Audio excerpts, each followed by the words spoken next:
ሰላምና ጤና በያላችሁበት ይድረሳችሁ ውድና የተከበራችሁ ቤተሰቦቻችን እንደምን አላችሁልን? ከሁለተኛው የዩቲዩብ ቻናላችን አዲስ ስፖርት ልዩ የተለያዩ ስፖርታዊ ጉዳዮችን ልናካፍላችሁ እነሆ ዳግም ተገናኘን። ስለምታደምጡን፣ ስለምትከታተሉን ቆይታችሁም ከኛ ጋር ስለሆነ እጅጉን ከልብ አድርገን ነው የምናመሰግነው። በዛሬ ፕሮግራማችን የተለያዩ ስፖርታዊ ጉዳዮችን ወደ እናንተ እያደረስን ቆይታን የምናደርግ ይሆናል። ከነዚህ መካከል ትልልቆቹን የአውሮፓ ክለቦች የተመለከቱ እጅግ በርከት ያሉ ስፖርታዊ ጉዳዮችን ወደ እናንተ እያደረስን ቆይታን የምናደርግ ነው የሚሆነው። ፉአድ ባህሩ የዛሬውን ፕሮግራም እየመራው ከእናንተ ጋር ቆይታን አደርጋለሁ። እናንተም ቪዲዮአችንን ላይክ፣ ቻናላችንን ሰብስክራይብ እያደረጋችሁ ቆይታችሁን አድርጉ። በተለይ ደግሞ ትልልቆቹን የአውሮፓ ክለቦች የተመለከቱ የዝውውር ጉዳዮቻቸውን እያነሳን ነው ቆይታን የምናደርገው። እስከ ፕሮግራማችን ፍጻሜ ከኛ ጋር ቆዩ። ሀሳብ አስተያየት ካላችሁ ኮሜንት ቦክስ ላይ ልታጋሩን ትችላላችሁ። ቪዲዮአችንን ላይክ እያደረጋችሁም ከኛ ጋር እንድትቆዩ በአክብሮት ጋብዛለሁ። ከመሸጋገሪያ በኋላ በድጋሚ ተመልሰን የምንመጣ ይሆናል። አብራችሁኝ ነው።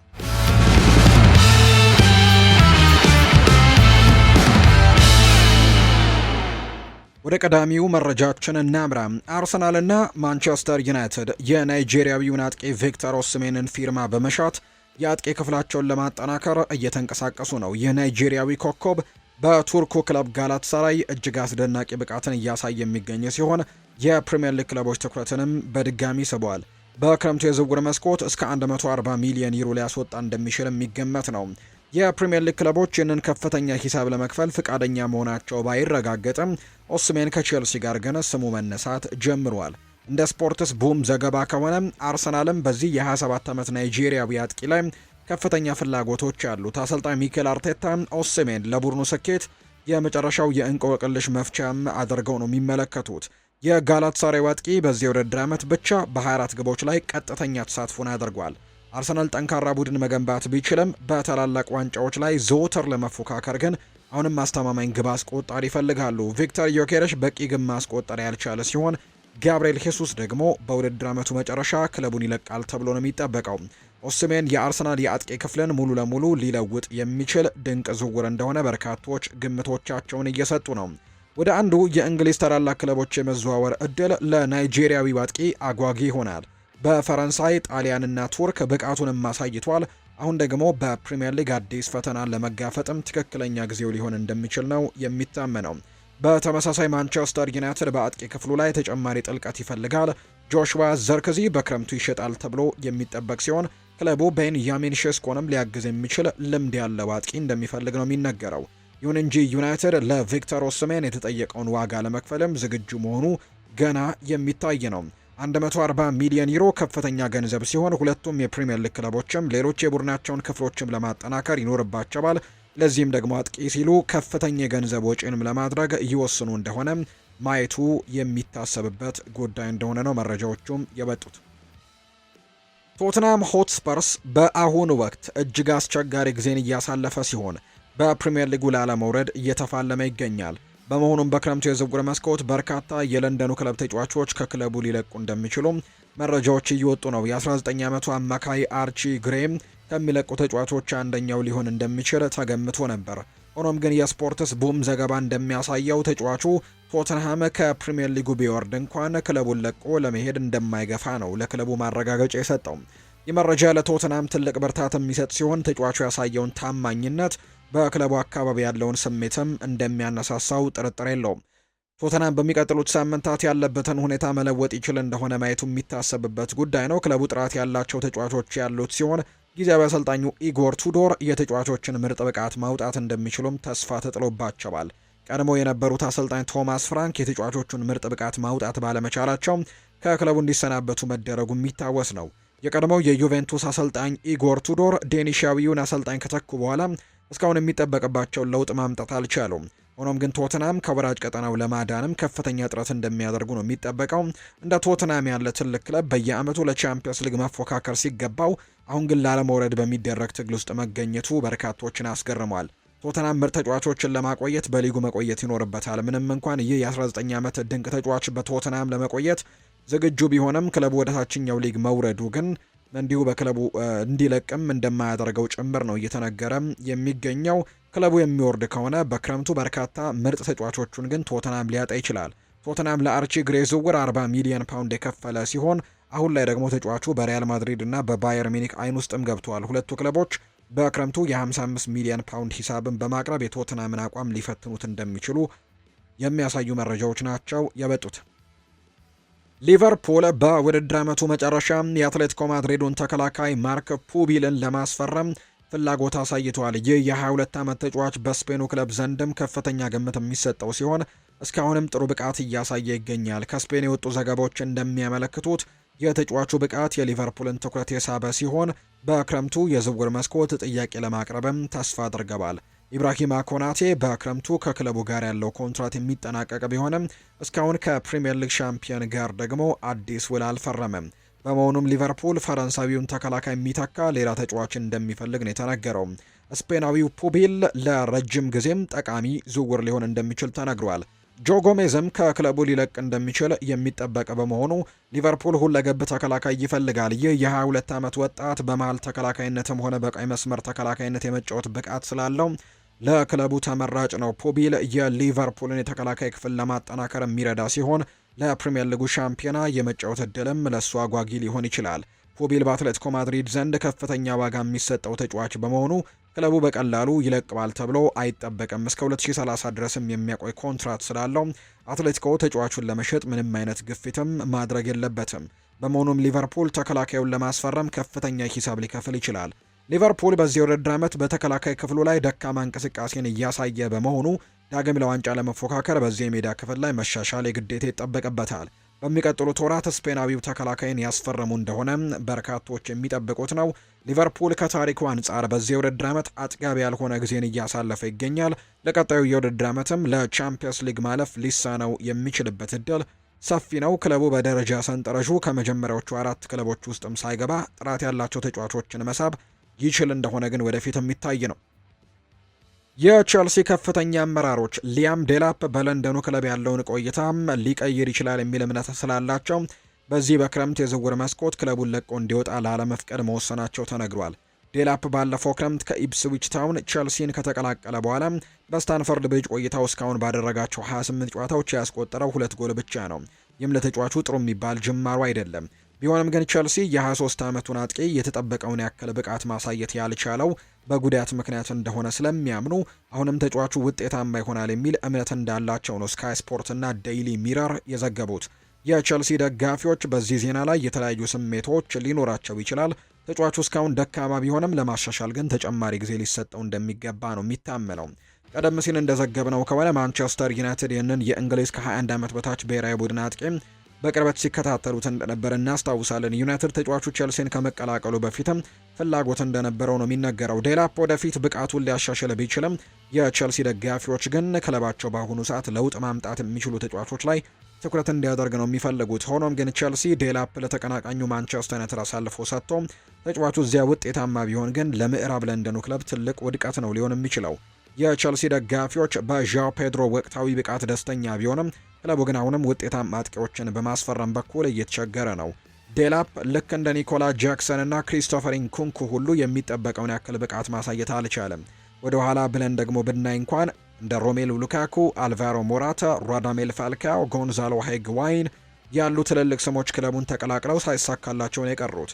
አሁን ላይ ቼልሲ በፔድሮ ዙሪያ ደግሞ ቡድኑን መገንባት ያለበት ሲሆን ዴላፕ ለቡድኑ እንደ ተጨማሪ አማራጭም ሊያገለግል ይችላል። ነገር ግን አንዳንድ ደጋፊዎች ዝውውሩ ከአቅሙ በላይ በሆነበት ተጫዋች ላይም ተስፋ ማድረግ ምን ያክል ምክንያታዊ ነው የሚል ጥያቄዎችን እያነሱ ነው የሚገኙት። ሪያል ማድሪድ በኢቲሃድ ስቴዲየም የውል ስምምነቱ ጉዳይ እርግጠኛ ባልሆነው የማንቸስተር ሲቲው አማካይ ሮድሪ ላይ ጥብቅ ክትትሎችን እያደረጉ ነው። የዝውውር ጋዜጠኛው ፋብሪዚዮ ሮማኖ በሂርዊጎ ፖድካስቱ ላይ እንደተናገረው ከሆነ ይሄ የስፔን አማካይ በሙያው ውስጥም ወሳኝ ምዕራፍ ላይ በደረሰበት በዚህ ሰዓት የላሊጋው ግዙፍ ክለብ ሁኔታውን በንቃት እየተከታተለ ነው። የ29 ዓመቱ ሮድሪ ከማንቸስተር ሲቲ ጋር ያለው ኮንትራት ወደ መጨረሻው ምዕራፍ እየተቃረበ ሲሆን በሚቀጥሉት ወራትም ስለ ወደፊት ቆይታ ትልቅ ውሳኔን ያሳልፋል ተብሎ ነው የሚጠበቀው። ተጫዋቹ በዚያ በክረምትም ዝውውር መስኮት ውሉን ላለማራዘምም ከወሰነ ወደ መጨረሻው የኮንትራት ዓመትም የሚገባ በመሆኑ ለዝውውሩ በሩንም ክፍት ሊያደርግ እንደሚችል ነው የሚገመተው። ሮድሪ በፔፕ ጓርዲዮላ ስር እጅግ ተጽዕኖ ፈጣሪ ከሆኑ ተጫዋቾች አንደኛው ነው። በዓለም እግር ኳስ ውስጥ ካሉ ምርጥ የመከላከል አማካዮችም አንዱ እንደሆነ የሚታመንበት ይህ ተጫዋች የጨዋታውን ፍጥነት በመቆጣጠርና የተከላካይ ክፍሉን በመጠበቅ ረገድም ቁልፍ ሚናን ይጫወታል። በጥንቃቄ በሚሰነዝራቸው ኳሶች ጨዋታን የመምራት ብቃቱም ከቦታ አያያዝና ከመከላከል ግንዛቤው ጋር ተዳምሮ ለጋርዲዮላ ታክቲክም የማይተካ ተጫዋች አድርጎታል። ባለፉት ዓመታት ሲቲ ለተቀናጃቸው በርካታ የፕሪምየር ሊግ ዋንጫዎችና ለታሪካዊው የቻምፒየንስ ሊግ ድልም ዋነኛው ሰው ነው። ሮድሪ ከመከላከልም ባለፈ ከፍተኛ ጫና ባላቸው ጨዋታዎች ላይ ወሳኝ ግቦችንም በማስቆጠር የሚታወቅ ነው።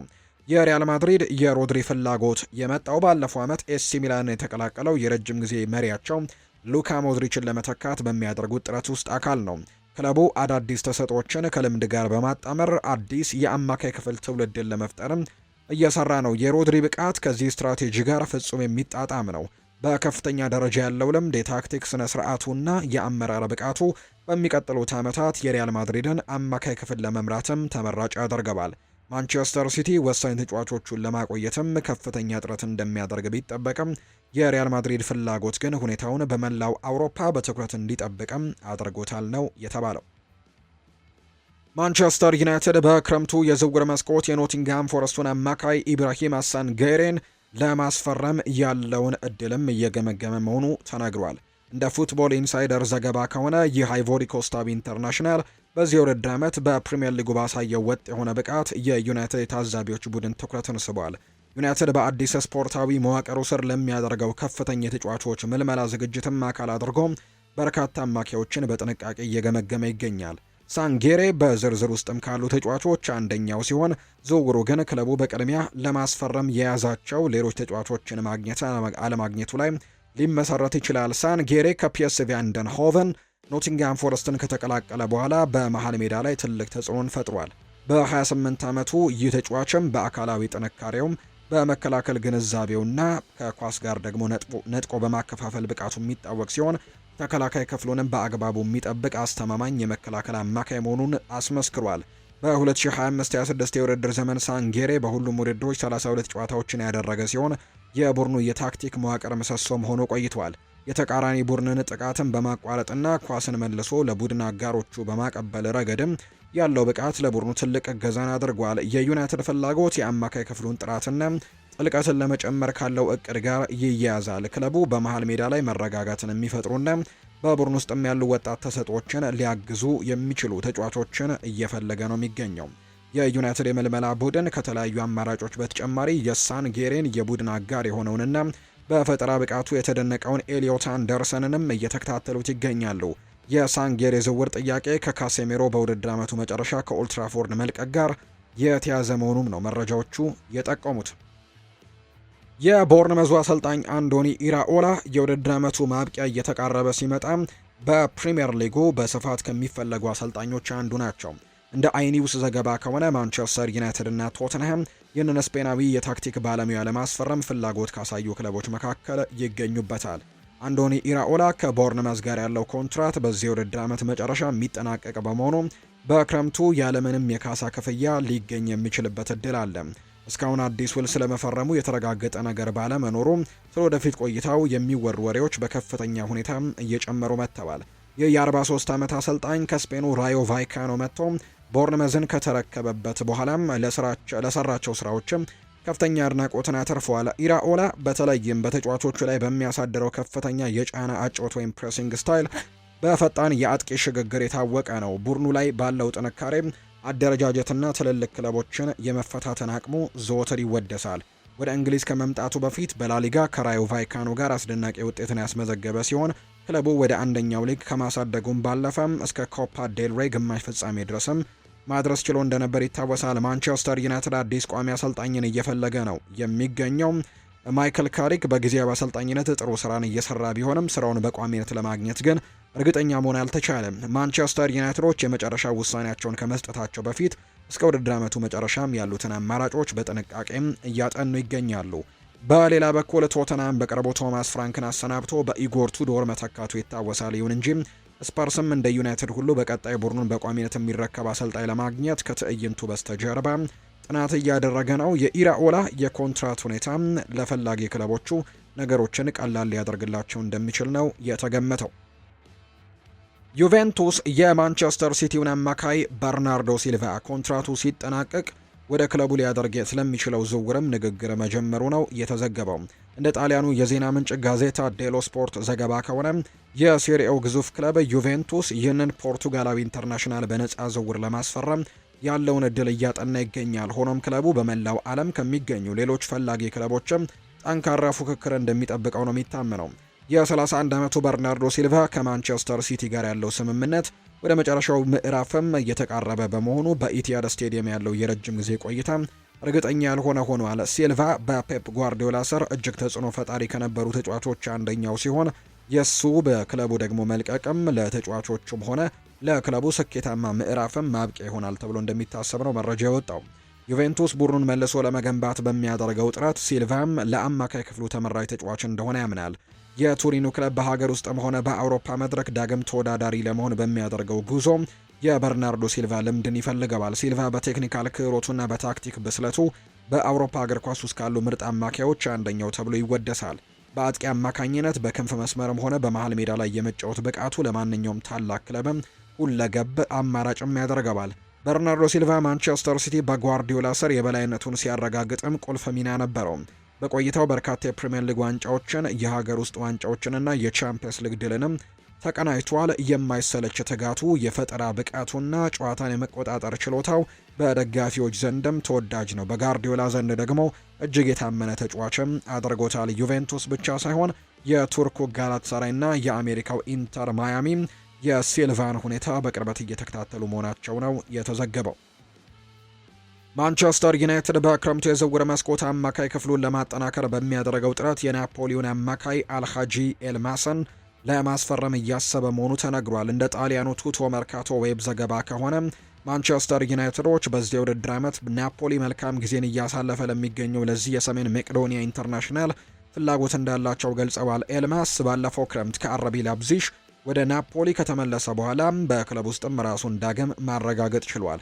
ናፖሊ ተጫዋቹን በቋሚነት በ14 ሚሊዮን ፓውንድ የመግዛት መብት ያለው ቢሆንም ከፍተኛ የዝውውር ጥያቄ ካቀረበ ግን ተጫዋቹን መልሶ በመሸጥም ትርፍ ለማግኘት ሊወስን እንደሚችል ይገመታል። ኤልማስ በናፖሊ ቆይታው በትጋቱና በቴክኒካል ብቃቱ የሚታወቅ ሲሆን በሴፕቴምበር 2025 በውሰት ወደ ኔፕልስ ከተመለሰ በኋላ ወዲያውኑ የቡድኑ ወሳኝ አባል ሆኗል። በዚህ የውድድር ዓመት ኤልማስ በሁሉም ውድድሮች 36 ጨዋታዎችን ያደረገ ሲሆን ምንም እንኳን ቀድሞ በአጥቂ አማካኝነት እንዲጫወት ቢጠበቅም በቡድን ውስጥ ካጋጠሙት ጉዳቶች ምክንያት ግን አሰልጣኝ አንቶኒዮ ኮንቴ በተለያዩ ቦታዎች ላይ እንዲያሰልፉት ተገደዋል። ኤልማስ በመሃል አማካኝነት በአጥቂ አማካኝነትና አልፎም ደግሞ በሁለቱም የክንፍ መስመሮች ላይ በመጫወት ለቡድኑ ታክቲክም ትልቅ እገዛን አድርጓል። የዩናይትድ ፍላጎት የመነጫው በተለያዩ የታክቲክ ስልቶች ውስጥም ሊሰሩ የሚችሉ ሁለገብ አማካዮችን ከሚፈልገው የክለቡ የምልመላ ስትራቴጂ ጋር ነው። ኤልማስ በተለያዩ ቦታዎች ላይ የመጫወት ብቃቱ፣ ኳስን የመቆጣጠር ችሎታውና ትክክለኛ ውሳኔዎችን የማሳለፍ ብቃቱ በሴሪኤው አድናቆትን አትርፎለታል። ናፖሊ ተጫዋቹን በቋሚነት የማስፈረም እድል ቢኖረውም አዋጭ የገንዘብ ጥያቄን ካቀረበ ግን ተጫዋቹን ለዩናይትድ አሳልፎ ለመስጠትም ዝግጁ ሊሆን ይችላል። ኤልማስ ልክ እንደ ቀድሞ የዩናይትድ ተጫዋች ማክቶሚኔ ሁለገብና ታታሪ ቢሆንም በቴክኒክ ረገድ ግን እየተሻለ እንደሆነ እንደሚነገር ነው መረጃዎቹ የበጡት። ሊቨርፑል፣ ማንቸስተር ዩናይትድ እና ቼልሲ በዚህ በክረምት የዝውውር መስኮት የተረጋገጠ ብቃት ያለው የፕሪሚየር ሊግ አማካይን ለማግኘት ጥረት እያደረጉ ሲሆን የአንድ ተጫዋች ስምም በከፍተኛ ሁኔታ እየተነሳ ነው። ቀደም ሲል በዴይሊ ሜል ላይ በልዩ ሁኔታ እንደተዘገበው የታይለር አዳምስ ስምም በቅርቡ በዝውውር ንግግሮች ውስጥ መታየት ጀምሯል። ይህ የአሜሪካ ብሔራዊ ቡድን ተጫዋችም በበርካታ ትልልቅ ክለቦችም ታዛቢዎች ወይም ስካውቶች ዘንድም አድናቆትን ያተረፈ ሲሆን ሊቨርፑል፣ ማንቸስተር ዩናይትድ እና ቼልሲ ተጫዋቹን ለማስፈረም ያላቸው ፍላጎት ተረጋግጧል። እነዚህ ክለቦች በመሃል ሜዳ ላይ ከፍተኛ እንቅስቃሴና የጫና ጨዋታም ወይም ፕሬሲንግ ፓወርም የሚጨምር ተጫዋች እየፈለጉ ሲሆን አዳም ስለ ታክቲክ ፍላጎታቸው የሚስማማ ጠንካራ እጩ አድርገው ይመለከቱታል። በተጨማሪም ተጫዋቾቹ በዚህ በክረምት የዝውውር መስኮትም ያለ ከፍተኛ ወጪ ማግኘትም ይቻላል የሚል ስሜት አለ።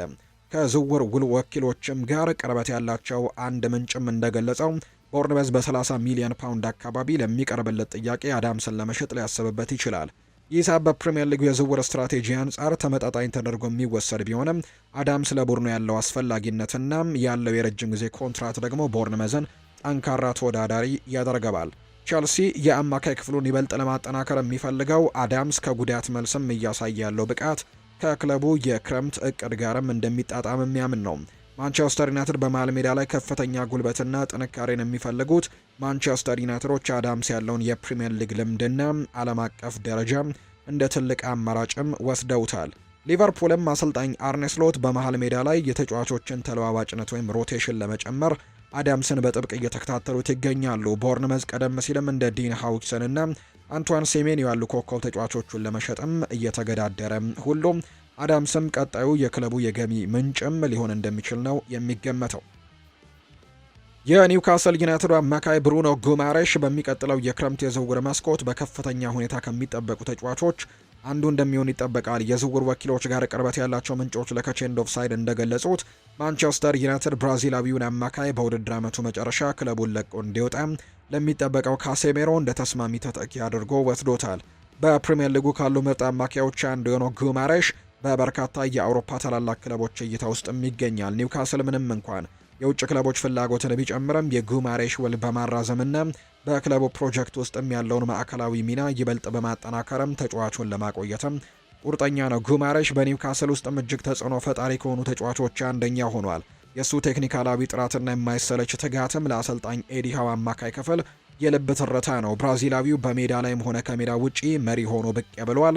የጨዋታን ፍጥነት የመቆጣጠር ኳስን የማስመለስና ለአጥቂ ክፍሉ የሚደረገው አስተዋጽኦ ኒውካስልን ለአውሮፓ መድረክ እንዲፎካከርም ትልቅ እገዛ አድርጓል። በዚህ ምክንያት ኒውካስል በክረምቱ የዝውውር መስኮት ፈላጊ ክለቦችን ተስፋ ለማስቆረጥና ለተጫዋቾች ያለውን ግምት ለመግለጽም አዲሱን ለማቅረብ እየተደራደረ ይገኛል። ማንቸስተር ዩናይትድ በብራዚላዊ ኮከብ ላይ እውነተኛ ፍላጎት ነው ያለው። ትልቁ ፍላጎት እየመጣ ያለው ከማንቸስተር ዩናይትድ እንደሆነ ተዘግቧል። ክለቡ በዚህ ክረምትም በአጠቃላይ ከ230 ሚሊዮን ፓውንድ በላይ ለዝውውር የተመደበ ሲሆን አማካይ ክፍሉን ማጠናከር ደግሞ ቅድሚያ የሚሰጠው ጉዳይ ነው። የካሴሜሮ የወደፊት ቆይታ እርግጠኛ ባለመሆኑ ዩናይትድ ጉማሬሽን ለሚቀጥሉት ዓመታት አማካይ ክፍሉን ሊመራ የሚችል ተጫዋች ተደርጎ ነው የሚመለከቱት። ክለቡ ለዚህ ዝውውርም 80 ሚሊዮን ፓውንድ አካባቢ ለመመደብ ዝግጁ ሊሆን እንደሚችል ተሰምቷል። ጉማሬሽ በዚህ የውድድር ዓመት ለኒውካስል 16 ግቦችንና ለግብ የሚሆኑ ኳሶችን በማመቻቸትም ግብ የማስቆጠር ብቃቱንና አስደናቂ ስራ ታታሪነቱንም በተግባር አሳይቷል። ማንቸስተር ሲቲ በዘመናዊ ታሪክ ውስጥ ትልቅ አሻራን ካሳረፉ ተጫዋቾች መካከል አንዱን ለመሸኘት እየተዘጋጀ ሊሆን ይችላል። እንደ ዝውውር ጋዜጠኛው ማቴዎ ሞሬቶ ከሆነ አማካዩ በርናርዶ ሲልቫ በዚህ በክረምቱ የዝውውር መስኮት በነፃ ዝውውር ክለቡን ይለቃል ተብሎ ይጠበቃል። ይህም በኢቲሃድ ስቴዲየም ያሳለፈውን አስደናቂ 9 ዓመታት የፍጻሜ ቆይታውን ፍጻሜ ያገኝለታል። እስካሁን በሲልቫና በማንቸስተር ሲቲ መካከል ውልን ለማራዘም የተደረገ ምንም አይነት ንግግር እንደሌለ ተዘግቧል። አሁን ያለው ኮንትራት ወደ ማጠናቀቂያው እየተቀረበ መሆኑ ደግሞ ፖርቱጋላዊ ኢንተርናሽናል ከፕሪሚየር ሊጉ ግዙፍ ክለብ ወጥቶ አዲስ ምዕራፍን ለመጀመር መዘጋጀቱን በግልጽ የሚያሳይ ነው። እንደ አውሮፓውያኑ አቆጣጠር በ2017 ከሞናኮ ሲቲን የተቀላቀለው በርናርዶ ሲልቫ በፔፕ ጓርዲዮላ እጅግ ስኬታማ ፕሮጀክት ውስጥ ማዕከላዊ ሚና ነበረው። ብልህነቱ፣ የስራ ታታሪነቱና የቴክኒካል ብቃቱ ጓርዲዮላ በጣም ከሚያምናቸው ተጫዋቾችም አንዱ እንዲሆን አስችሎታል። ሲልቫ በአማካይ ክፍልም ሆነ በአጥቂ መስመር ላይ በተለያዩ ቦታዎች የሚጫወትበት ብቃት አለው። ባለፉት ዓመታት ሲቲ በሀገር ውስጥ የበላይነቱን ሊያረጋግጥም ሲል ሲልቫ ትልቅ አስተዋጽኦችን አድርጓል። በቆይታው 6 የፕሪሚየር ሊግ ዋንጫዎችን፣ በርካታ የሀገር ውስጥ ዋንጫዎችንና የታሪካዊውን የቻምፒየንስ ሊግ ድልንም ተቀናጅቷል። የእሱ ሁለገብነት ጓርዲዮላ እንደ ጨዋታው ሁኔታ በክንፍም በመሃል ሜዳም ከፈጣሪ አማካኝነት እንደሚጠቀምበት እድል ሰጥቶት ቆይቷል። ለቡድኑ ያለው አስፈላጊነት እንደቀጠለ ቢሆንም ባለፉት ጥቂት ዓመታት ስለሱ መልቀቅ በተደጋጋሚ ሲወራ ቆይቷል። በስፔንና በሳዑዲ ፕሮ ሊግ ያሉ ክለቦችን ፍላጎት አሳይተው የነበረ ሲሆን በተለይም ባርሴሎናና ፓሪስ ሰን ዠርሜን ስማቸው ከዝውውሩ ጋር በተደጋጋሚ ይነሳል። የውል ማራዘሚያ ንግግሮች አለመኖራቸው ተጫዋቹም ሆነ ክለቡም ለመለየትም መዘጋጀታቸውን የሚጠቁም ነው። በ31 ዓመቱ ሲልቫ በእንግሊዝ ካሳለፈው የ10 ዓመታት ስኬት በኋላ አዲስ ፈተናን ሊፈልግ እንደሚችል የሚያሳዩ መረጃዎች ወጥተዋል። ጋርዲዮላ ቡድኑን ወደ ቀድሞ ምዕራፍ ለማሸጋገርም ወጣት ተጫዋቾችን በቁልፍ ቦታዎች ላይ እያሰለጠነ ይገኛል። የበርናርዶ ሲልቫ ከሲቲ ለመውጣትም ለጋርዲዮላ ትልቅ ክፍተትን ሊፈጥር እንደሚችል ነው የሚታመነው። በተለይም ሮድሪም የውል ጉዳዩ እርግጠኛ ባልሆነበት ወቅት ሲልቫን ማጣት ለሲቲ ተቀናቃኞች መልካም አጋጣሚ ሊሆን እንደሚችል በርካቶች ግምቶቻቸውን እየሰጡ ይገኛሉ። ውድና የተከበራችሁ ቤተሰቦቻችን ከሁለተኛው የዩቲዩብ ቻናላችን አዲስ ስፖርት ልዩ ለዛሬ ያዝንላችሁ አዳዲስ ስፖርታዊ ጉዳዮቻችን እነዚህን ነው የሚመስሉት። ስላደመጣችሁን፣ ስለተከታተላችሁን፣ ቆይታችሁን ከኛ ጋርም ስላደረጋችሁ እጅግ ከልብ አድርገን እናመሰግናለን። ፏድ ባህሩ የዛሬውን ፕሮግራም እየመራው ከእናንተ ጋር ቆይታን አድርግ ያለው። በቀጣይ ፕሮግራሞቻችን ሌሎች ስፖርታዊ ጉዳዮችን፣ ሌሎች አዳዲስ መረጃዎችን አካተን በድጋሚ ተመልሰን የምንገናኘውን ፏድ ባህሩ የዛሬውን ፕሮግራም እየመራው ከእናንተ ጋር ቆየሁኝ። በቀጣይ ፕሮግራሞቻችን የምንገናኘውን መልካም ጊዜ መልካም ቀን እንዲሆንላችሁም ነው በአክብሮት የምመኘው።